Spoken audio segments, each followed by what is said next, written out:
you like my shirt? Oh yeah, proper good. Good. Oh, sexy.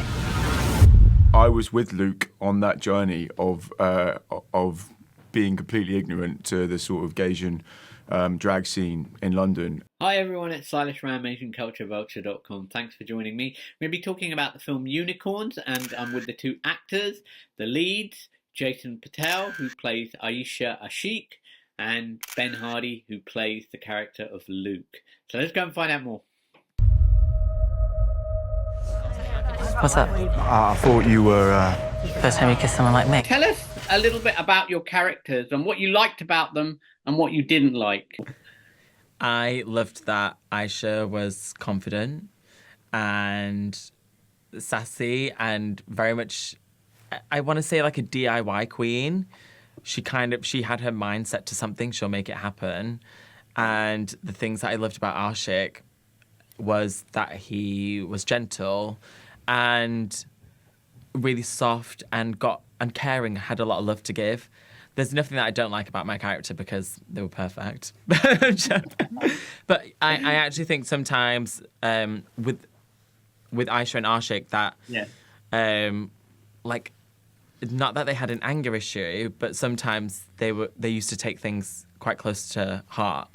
And Ben, what was it about Luke that drew you to the film, really?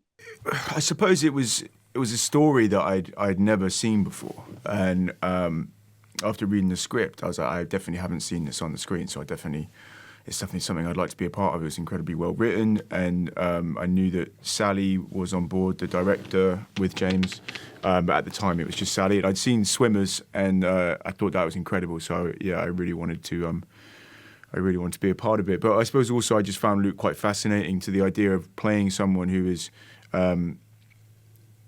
stuck maybe is the wrong word, but is confined within his own alpha male working class Essex community, and exploring the confines that maybe aren't usually, I don't know, you don't see it very often, sort of exploring that. So I found that interesting, and being from a sort of not the same community as him, you know, I'm like more middle class. You could relate to the character. Yeah, I could relate. Yeah, I'm from a little country town, and I could relate to some of the issues that were going on. So yeah, it was interesting. And how was finding out the Asian aspect, and yourself, Jason, about the kind of, it may be a world you're very familiar with, I don't know, that kind of white Essex, you know. A white Essex guy. Well, I mean, in a very general way. How many? One hand, two hands? You get too personal. Ballpark?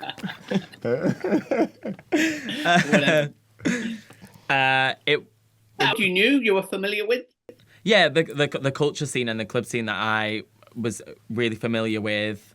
I'd been to some of these club nights, and it's so exciting because you learn so much about yourself, and you find this freedom, and you're with other like-minded British South Asians or people from all over the globe that come for these like events. Oh, sure, and you're kind of in this like melting pot of people trying to figure out and like redefine the culture like for themselves and their identity. And so I took a lot of that into this character and just into this process where you are free to explore, and like anything, like the sky's the limit, you know? Or the sky's. I think I was really looking for that kind of white world, the white macho guy, you know. Oh, do I know that world? Yeah. Did you? Oh. Yeah, I'm from a working class town in Manchester, and most of the people that I was around was all white. I was like one of the few Asians like where I'm from, and so yeah, all my friends were like rugby players and like football players that I went to school with, so I knew these guys really well. Right. Did I know them more than a friend? Well, I don't maybe. Yeah. Ben, and did you know much about the Asian drag scene or the South Asian culture? Or I was ignorant to all of it, really. I mean, my only knowledge of drag was maybe watching the odd episode of RuPaul, you know. So for me, it was, you know, I was with Luke on that journey of being completely ignorant to the sort of Gaysian drag scene in London, and sort of being fascinated by it, and being wowed by its vibrancy and its You know, like you were talking about sky's the limit, you know, that sort of thing, or the sky's not even the limit, you know, I think, and from Luke's perspective as well, you know, he's from within his confines, I think there is strong limitations, you know, which I'm sure there are, I'm rambling here, but what drew him to it was just the freedom of expression, I suppose, which he... Like to be himself, in a way. I suppose, yearn to be himself. This is about the characters. They both must face losing parts of themselves to gain each other. So what part of yourself did you give to this character? Or what part did you lose some of yourself to be the character in the film? Oh God, I lost a lot of blood at one point. Oh yeah. Oh my God, do you remember? Yeah. Lost a nail and a load of blood. Oh yeah, and they told me that my toe was gonna fall off, and then Oh God.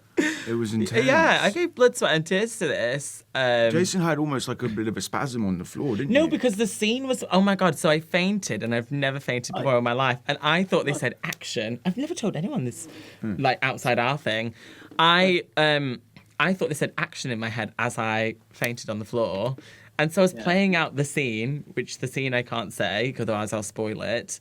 And then I woke up, and the medic's like, do you have epilepsy? And I was like, no, like, you're not Ben, like, you don't play Luke. Because I heard cut in my head. And that's why they thought that I had...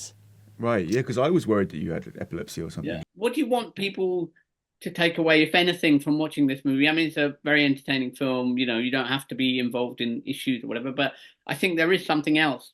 The reason why you both did it is, I'm sure you had other choices. So tell me about why you really wanted to do this film.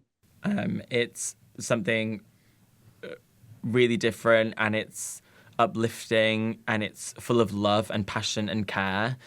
And I think it also shows that hope is not lost, and people really feel that sense of hope when they come out of the cinema, and it gives them this excitement and this like passion for life, because I feel like we're always surrounded by lots of negative news. This is a way for us to really like come together. Yeah, and I think like, you know, to your point, like there is a educational or teachable sort of moments within the film, but it's not done in a like didactic way. It's very much like it's just part of the world, and you just kind of learn through osmosis. It's a very natural kind of romance. It's a love story. Yeah, exactly. Because that's a personal pet peeve of mine when a film becomes an education. I'm like, no. Thanks for your time, and all the best with the film's release. Thank you very much. Thank you so much. Cheers. Appreciate it. Thank you.